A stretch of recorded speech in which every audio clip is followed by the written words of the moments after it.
આજે રાજકોટ શહેર ભારતીય જનતા પાર્ટી દ્વારા રાજકોટના પોલીસ કમિશનર શ્રી ભાર્ગવ સાહેબને જાગો લેવા પટેલ જાગો શીર્ષક હેઠળ એક પત્રિકા જે બહાર પાડવામાં આવી છે।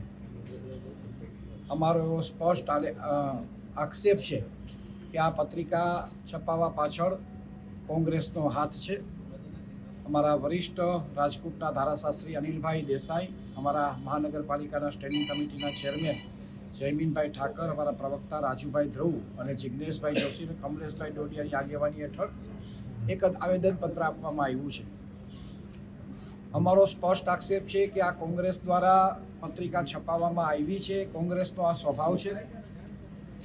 હાર ભાળી ગયેલી કોંગ્રેસ કોઈ પણ કક્ષાએ જઈ શકે આપ સૌ જાણો છો।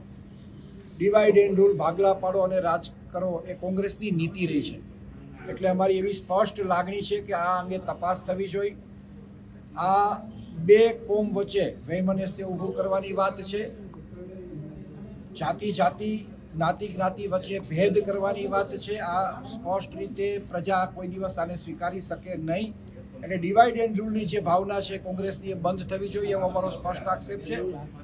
એટલે આઈપીસીની આઈટી એક્ટ હેઠળની કલમ હેઠળ આની તપાસ થાય અને જે કોઈ જવાબદાર હોય, હાર ભાળી ગયેલી કોંગ્રેસ હવે આટલી હદે નીચે ઉતરશે એ કદાચ લોકોને પણ ખબર નહીં એવી કક્ષાએ કોંગ્રેસ આજે પહોંચી ગઈ છે। ત્યારે આની સંપૂર્ણ તપાસ થાય એ દિશામાં અમે આજે પોલીસ કમિશનરશ્રીને આવેદનપત્ર આપ્યું છે।